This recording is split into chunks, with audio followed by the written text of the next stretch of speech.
Hello, welcome to Skirt 101. In terms of the book today, we're going to do a pattern on page 10, the basic pattern making, which is the skirt foundation. All right, so let us start. This is the front of the pattern, skirt pattern. I normally just start with a line, a straight line like this. So let me move up my camera so that you can see.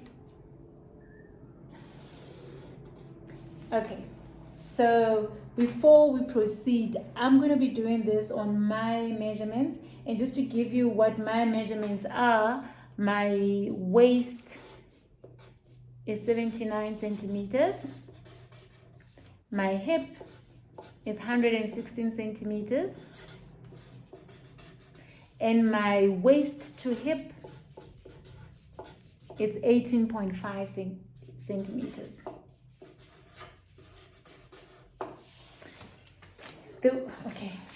Before we get there. So this is your A, my A here. And according to the book, we start with A to B. Your A to B is your waist to hip. In this instance, my waist to hip is 18.5 centimeters. So we're going to mark 18.5 centimeters, which is here. And this is my B. And because according to the picture in the skirt, it has to be a straight line because we need to get from B to B1.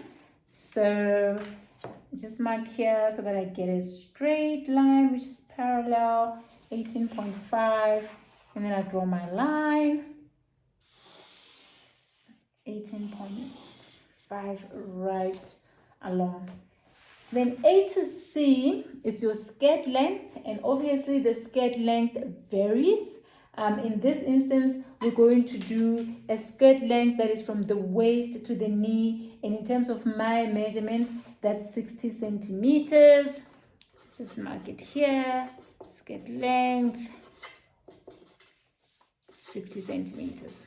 So I'm going to move from A to get to my C, 60 centimeters. All right.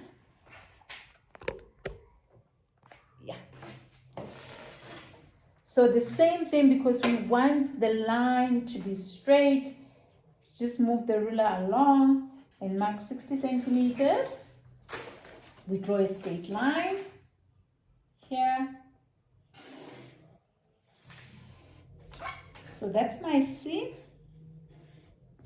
So I've got my A, I've got my B, I've got my C. A to B is your waist to hip. A to C is the length of your skirt. All right. If we now move along to the book, the book says we need to move from A to D, and A to D is your quarter waist circumference plus 1 centimeters plus the 3 centimeter dot. So I've said now my waist is 79 centimeters. So what we do, you then take 79 centimeters, which is your waist circumference, times 1 divided by 4, which is basically 79 divided by 4. I get 19.75. So plus the 1 centimeter, plus 1 centimeter, plus the 3 centimeter dot, it's 23.75. Okay, so we're gonna mark 23.75. It's here, and this is my D. Now from there, it says D to D1, move up 1 centimeter, move up with a straight line. Okay, D1, which we'll fix later at the end once we've joined our points. So, but now let's move to B to B1. It's your quarter hip circumference plus 1. My hip circumference is 116. So that would be 116 divided by 4 is 29, or 116 times 1 divided by 4, mine comes to 29 centimeters, plus 1 is 30 centimeters. So you take your ruler, there you go, you mark your 30 centimeters, and that is your B1. And then C to C2 is equal to B to B1, which is 30 centimeters. So we're going to mark from here, from C, to try and get to C2, which is 30 centimeters. It's my C2. And once you have this, the book says you must join the dot, connect your measurements. So we're going to connect B with C2, it's a straight line.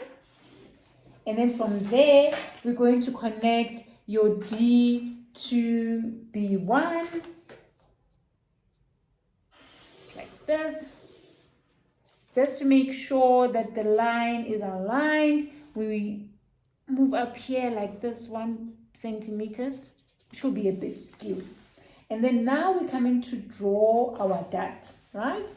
Our dot is usually A to D. You take your measurements, as I've indicated, mine is 23.75, and then you take that, divide by 2, so that you can get the middle, which is then your A1. So 23.75 divided by 2, it's 11.8. So we're going to mark 11.8, which is here. And this is now my A1. So what I normally do, so that I get a straight line, I normally come here as well to say 11.8. And I just draw a straight line here. The dot from A1 to A2, it's 11 centimeter. So I mark my 11 centimeter here, which is your A2. And then you have to move to get the measurements, or to connect, to get a proper complete dot, which is then your A3 and A4. You have to move on either side by 1.5. And this will be your A3. This will be your A4. And A1 to A2, remember it's 11 centimeter. And then we connect A2 to A3, connect A2 to A4, like so. And then you get your beautiful looking dot. What you then do, the next step is to join D1 with A4 with a nice curve that you can do by hand, free drawing by hand. There you go, D1. And then you've got your full complete front skirt.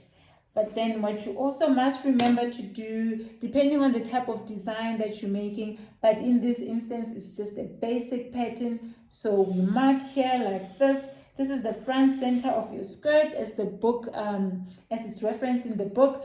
But to remember, we also mark to say fold, just so that you remember when you cut your skirt, the front of your skirt, this part, your A to C, is always cut on fold.